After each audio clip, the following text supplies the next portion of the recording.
আমি 4 লাখ টাকা দিব, আপনি বড় আব্বারে বাড়িটা বুঝাই দিবেন। বেলাল, বাজার করে নি। আপনি কোনো টাকা দিয়েন না। টাকা না দিলে এত খরচ তুমি একলা কেমনি সামলাইবা? দরকার হলে আমি আমার এই ঘর বাড়ি বেচে আপনাকে সেবা করুন। হামিদা, আমি বিপদে না পড়লে জীবনও বুঝতাম না বোন, তুমি যে এত ভালো মানুষ। ভাইজান আম্মুলকে যা কিছু করছেন সে তুলনায় আমি কিছুই করতে পারিনি। এই বিপদের দিনে আমাদেরকে আশ্রয় দিচ্ছেন, এটাই আমাদের জন্য যথেষ্ট। বড় আব্বা, আমি বেলাল, আমার পুলিশের চাকরি হয়েছে। তুই আইসোস বাজান, দেখছো দেখছো তোমরা আমার বেলাল পুলিশ অফিসার হইছে। দুলাল ভাই তুই কই, তুই দেখা যা, আমি তোর পোলারে মানুষের মতন মানুষ করছি, পুলিশ অফিসার বানাইছি। আজ থেকে আমার দায়িত্ব শেষ, আমার দায়িত্ব শেষ। কি দায়িত্ব শেষ? এই পোলা আপনার গো। বেলাল যা কামাই করবো সবই আপনার। হ বড় আব্বা, তুমি আমার বাপ, তুমি আমার বড় আব্বা। হ, বেলাল আমার ছোট ভাই। বড় আব্বা, বাড়িতে চলো। বাড়ির ব্যাপারী নিয়ে গেছে।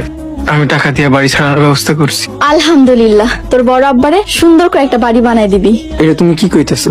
আলাদা বাড়ি মানে?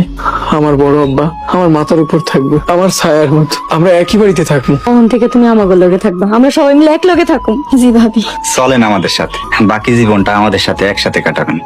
এই ঘর তোমাকে, তোমাকে যা লাগবে আমার কইবা, সব খরচ আমার। আলাল, তুমি আমার মাফ করে দাও, তোমার বাড়ি ঘর তুমি বুঝে নাও। আপনার পাওনা টাকা নিয়েছেন। তুমি তোমার সুবিধা মতো টাকাটা দিও, না দিলেও কোনো সমস্যা নেই। বেলাল ভাই আমার, মৌসুমী তোরে অনেক ভালোবাসে। ভাই, মৌসুমীর তো তুমি ভালোবাসো। জোর কইরা তো আর ভালোবাসা পাওয়া যায় না। তোরা একটা কাজ করিস, সুন্দর একটা মেয়ে দেখা আমার বিয়া করাই দিস। রাজুর লেগা মায়া দেখা দুই ভাইরে একসাথে বিয়া দিই, কি কন ভাইজান?